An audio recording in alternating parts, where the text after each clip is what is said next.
Jay Cutler said nobody ever got huge eating protein, and he's right. But people don't want to hear that. What they're hearing is him saying that eating protein doesn't get you big. It's not what he said at all. It's kind of an example of a straw man argument. Seems like they're going against what he said, but really they're creating something he never said and then attacking that so they can seem like they're right. That's what a straw man is. So what he's saying is there's like a certain threshold of protein content you can consume to get the desired repair effects from it. If you go way over that, there's like a cap, like a limit on your protein synthesis for you to recover and heal.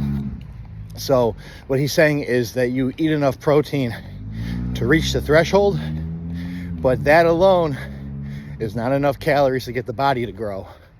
So you have to eat a lot of carbs and a lot of fats, and eating a calorie surplus with those other two macronutrients, those are the things needed to push the calories high enough for your body to have a reason to grow.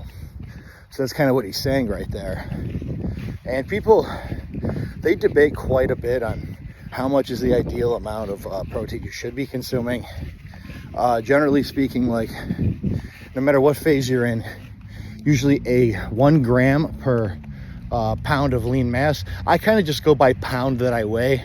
Like lean mass would essentially just be like, the weight of your body from like your bones and muscle tissue and stuff. But like total weight, you have fat on you and that. So I just go off of total weight because I'm someone who I'd rather get a little bit more. But if you're being technical by what the studies represent, then you should be consuming 1 gram per 1 gram per pound of lean mass that you weigh. Now, like I said, I generally want to consume more than that. So another thing in the literature is they'll say like when you're cutting weight, you should be eating 1.5 grams of protein per pound of lean mass. And the reason they're saying 1.5 is that when your body is in a deficit, it means that something needs to come off of you, and you're eating a little bit higher protein to like the threshold requirements have changed since you're in a deficit to now you have to eat a little bit more protein to retain that muscle mass you put on.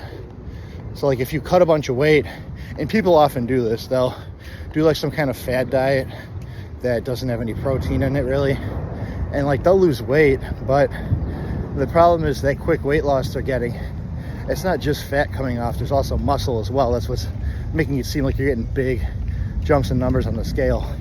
And you don't want to pull off muscle mass when you're cutting weight, because that's what gives your body its shape. That's what's making all the curves in all the right places and everything that you want. So if you're barely consuming any protein, you're not going to have a good silhouette to your body, and that's important to almost everyone. You get into this because you want to look better. So that's generally what the literature says. On the other hand, anecdotally from a lot of top bodybuilders, there's some that eat lower protein and some that eat astronomically high amounts of protein, where they're eating 6 times a day, and like 5 of those meals are 12 ounces of cooked meat, which is a shitload of protein. So the thing is, the guys consuming a ton of protein, talking in excess of like 400 grams of protein a day, those guys like anecdotally report that their physiques looked the best when they ate that way. And when they went lower protein, it's almost like their body's a slightly smaller version of itself. And I could believe that. I think when you have performance enhancing drugs thrown in the mix, and they're not, like, we understand what they do, but we're not exactly sure the long-term physical effects because they're not really being studied so much. It's hard to make sense of like what the upper limits are of these thresholds when you're doing something to increase it. This gear is increasing the threshold that you have for protein requirements, but by how much, we don't know.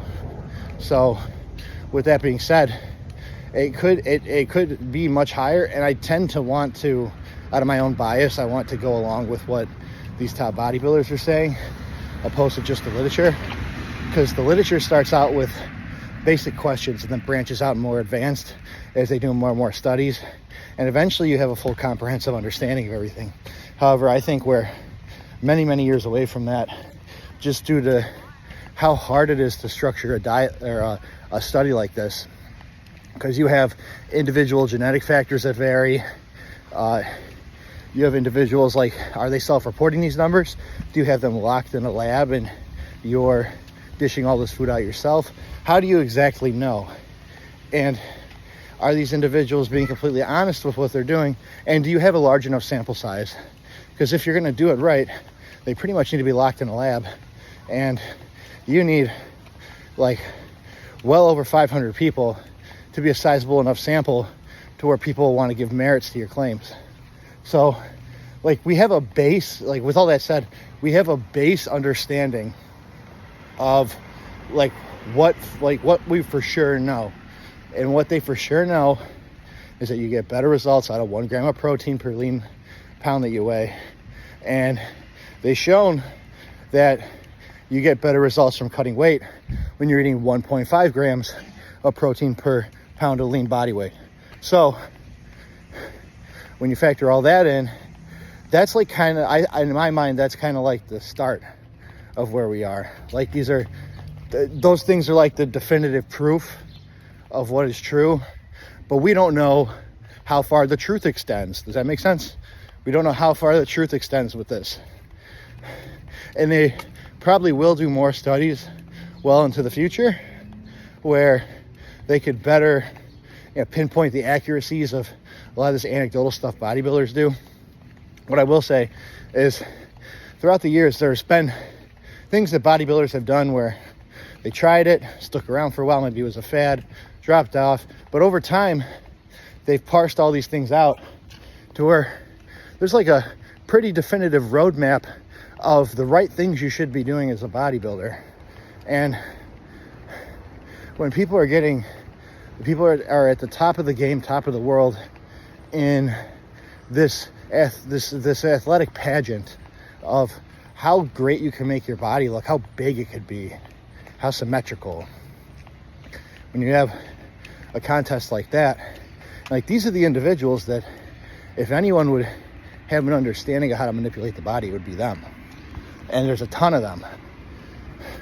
And all of them have pushed well past the boundaries of human limitation. So it gives a bit more merit to the things they implement. There are quite a few things that bodybuilders implement that are not cited by literature as being effective. However, anecdotally throughout the ages, these have been staple things that they've done. I can't think of a really good example right off the top of my head, but there's plenty of stuff like that. And there's a lot to be said about these things because it's kind of like the bodybuilders have always been ahead of the curve when it comes to the science. If we were stuck waiting on all the science, people will be nowhere near as big as they are right now. So that's why I do give a lot more merit to claims made by professional bodybuilders, especially top level ones. And just about all of them are saying that higher protein consumption is yielding better physique outcomes for them. However, to be fair, maybe a little caveat to that is these individuals are also people that I have often heard having digestive distress. So to what extent and how long you can keep up eating like that, I don't know. But quite a few of them have gotten digestive issues. And that presents a host of problems because now you can't eat properly, or maybe you're throwing up your food, which effectively goes under the category of not eating properly, because what's going on there? You can't stomach the things that need to be absorbed by your body, so eating dysfunction right there. But I think that also, people hate these answers, but a lot of it just comes down to the individual. Because I imagine there's some guys out there, like very rarely they can keep eating in that kind of manner with like astronomically high protein for very, very long periods of time with no issues at all. And I bet other individuals can probably manage to do that for, I don't know, 6 months, a year maybe, and then they can't take any more. But if anything, I think that's testament to showing you that a ton of different things work. Because if those individuals, like if individuals are great eating in such an excess, but there's other individuals that are great that have had to learn to eat differently because their stomach can't tolerate it, there's something to be said for that. They're both still in the top 0.001% of people with physiques. So, I mean, there's something definitely to be said about that. But it's important not to bank. Let's just wrap this back to the beginning. It's important not to bank all of your knowledge on the literature, and it's equally important to not base all your knowledge on the anecdotes. It's kind of a mixture of both, and I think the glue that tethers all this stuff together at the very end is your experience level. With the experience level you get of doing this for a long time, you're a lot more sound in your reasoning, your approach, the things you choose to do, your decision making, based on all this information you've consumed from the anecdotes, from the literature, whatever the science journals say, and then that experience to really decide for yourself what is actually worth doing. And that's something priceless, because you run into a lot of people out there where they start a program, they found like a trendy person that's well-spoken, or maybe they make very vivid, colorful content where they advertise themselves. They look halfway decent. And when someone hasn't ever worked out before, anyone that looks in shape, they assume knows what they're doing. And when someone's well-spoken, adding colorful imagery and all that, it makes someone more likely to trust their credibility without them actually ever presenting any. So they hire them. Maybe they get in a little bit better shape, maybe they don't. But these people are kind of just, they're grifting along. And they're saying a lot of extreme shit, or they're mistaken on things, or they might like preach to you that you should do a certain thing because of a certain reason, but you should be doing that thing, but whatever explanation they're giving for why is wrong. So they're doing the right thing for the wrong reason.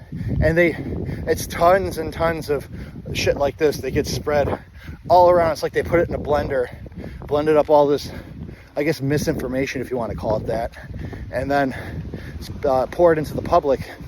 And then you have a lot of people out there like angrily, vehemently disagreeing with everyone out there on any fitness subject at all, because they all feel like they're the one that knows best.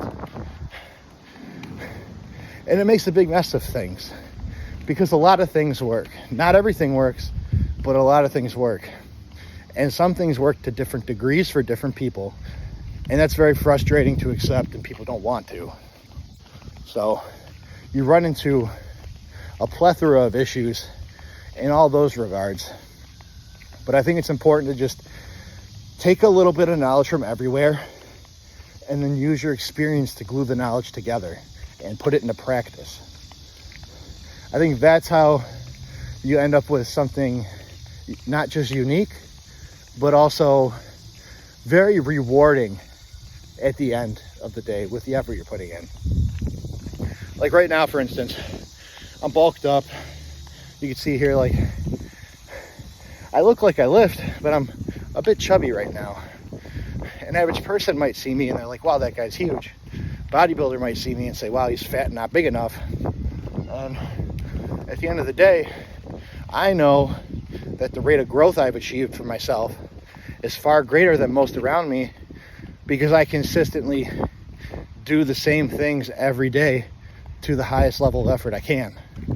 So whether the opinions are positive from the general public or negative from actual competitors, I can't take either of those into consideration. When you start taking all kinds of advice from all these outside sources and internalizing all of that, putting it inside yourself, and then whether you like to believe it or not, all these things getting presented to you through words or images, music even, all that gets spat back into the world by you. You might not realize it, but everything you're consuming, whether you agree with it or not, is having some kind of minor effect on you. And when you're consuming shit like that all day long, every day, it ends up pushing you in one direction or another that you would otherwise never be in. So it's important to just kind of ground yourself and not get sucked up into all the bullshit out there, because there's a lot of it. There's a never-ending amount, actually. That's the truth. And if you spend all day being miserable all the time, it's going to reflect into the outward world. If you consume all kinds of nasty stuff, you're going to project that out, whether you try to or not, and it's going to start affecting other people, and you're going to have downstream effects over time. So people get real negative. They believe one thing over another for not that good of a reason, and they're very confrontational about their beliefs. They've made these things they believe like part of who they are. It's part of their identity. So it's not like these ideas are not just ideas to them anymore. It's not good enough that they heard this thing and tried it and it worked. Like, in fact, it's so good that anything else is goddamn stupid, and they don't know why anyone else would do something to the otherwise, and they need to let them know. But let them know in a real aggressive way, because how dare they try and pollute the world with the jargon that they're speaking and the ideas that they're putting out. It's different than mine. Why would I want to accept that when one thing worked for me so well? You see what I just did there? That's kind of the logic loop they go through. And you can see, like, the way I was just describing it, it's very faulty. It's a very faulty logic. And the way they think, the way they speak about these things, it's coming from a miserable person. No one happy and joyous and cheerful is fucking talking like that or thinking like that. And that's kind of, it's weird, because, 10 years ago, when someone was in the gym and they were like doing some random thing, a lot of people would criticize and say it's stupid, but people also weren't so married to these ideas out there. So when they got corrected, or someone wanted to get educated more or educate them more, people were a lot more open to it. Whereas nowadays, you have 100 different podcasts on fitness, honestly probably thousands, and then you got all the information being spread in all the different directions from that. You have Instagram Reels, TikTok trainers, which is like its own exclusive weird category. There's a dog over here. I hope he doesn't bite me. It's like its own weird exclusive category. Damn, he just ran up behind me and then turned around and started sniffing the bench. But he looked like he was halfway decided between the bench and me. I'm glad he chose the bench. But so you have TikTok trainers, people from all these different platforms. They're all saying different shit, and there's a never-ending wave of the content you could be consuming for all this stuff. So at the end of the day, what you're left with is a lot of people mostly doing the right thing, but disagreeing about all the reasons and all the small stuff. Like, at the end of the day, no matter what these people are consuming, they're active, they're moving their body, they're doing resistance training, which is good for you. They're just might be doing something slightly different from each other, but they're not disagreeing with the main things, which is that you need to resistance train, you need to have good frequency, and you need to have good consistency. No one's debating that stuff, but everything else they are. And that's kind of silly, because the main things I just listed, they are the things that make you better. They are the things that make you bigger. But the small stuff people want to sweat. And I'm not a fan of that. I've lifted a lot of different ways in my life.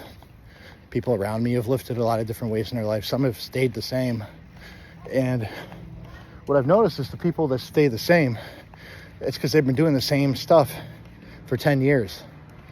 I bet, you know, people always talk about how, like, do you ever go to a gym and you see someone who's there and they've been there for years and you've seen them daily and they haven't changed at all?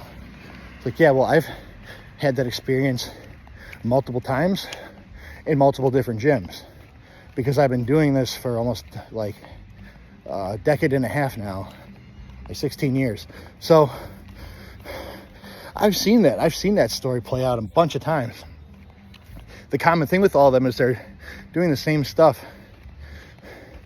every day of every week of every year. Now, the people that switch things up, sometimes it makes people worse. Sometimes they switch things up, but there's some like area of what they're doing that's new where they're lacking so much it's affecting their gains. But on the flip side, there's a lot of people that they start doing something new and they improve. I've improved doing that. A lot of people have. And you learn a very important lesson that you don't learn within like your first 5 years of lifting, which is that you need the change. So you need the change to continue to improve. When you're newer to lifting, the change being made is like how much weight I'm using, how many reps I'm doing, how many sets am I doing week to week, and you know that number needs to keep trending upward on the current routine you're doing. And then people switch a routine, maybe switch muscle group orders around, but they're essentially doing the same thing over many, many years. But then you learn over time that really what you have to do in addition to those things is change the manner in which you lift. Change the tempo, the cadence, the rhythm of how fast and slow you're doing reps. Hand position, how you're executing them, how long you choose to hold a squeeze, how do you pause in the stretch position, do you pause in the transitory point, how fast or slow are you going up and down. All those different little things, and maybe even a slight change to your body positioning with form, but all those things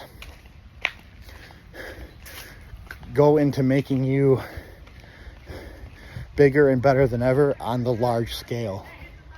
The large scale of lifting is weird because in most cases you got 20 years of your life, if you start young, where you could do this to an extremely high level, and it takes a very long time to get good at, and then eventually you're over 40 and you physiologically cannot keep up anymore. But it takes a long time to reach those changes of changing your style. But I would say after around the 5-year mark, you start learning you have to do that, and you continue improving that way. You definitely do. But it's hard. I won't say it's easy. You get so accustomed to lifting a certain way, it almost feels like it's taking your enjoyment away to lift differently. And that's not a nice way to feel, because you obviously work out because you love doing it. So having to now change the manner in which you have fun doing this activity, it's a bummer. A necessary one though. And hopefully you come to that conclusion before you hurt yourself. Because I hurt myself, and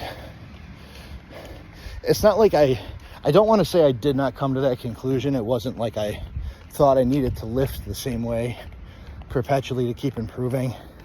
It's that I kept wanting to give myself more time before that time came. And I gave myself a lot of excuses to lift things very shittily for the sake of getting them up. And that involves now moving faster than you anticipated, jerking things around, going to point A to B without feeling it very well. It's a recipe to get hurt, and that's what happened. So then I had to switch to lifting the objectively right way, or the right style, I should say. And I knew I needed to get there eventually, but I was too ignorant to want to get there before I hurt myself. But if you are able to make that decision before you hurt yourself, very impressive. I'll say you're like in the 1% of all people if you can do that. So anyway, guys, this is quite a long one, I know, but you're with me for the majority of the time on this cardio. Got like a 6-minute walk home, so hope everyone has a good rest of their day. I'm going to probably go eat some chicken and rice right now, and I'll see you on the next one.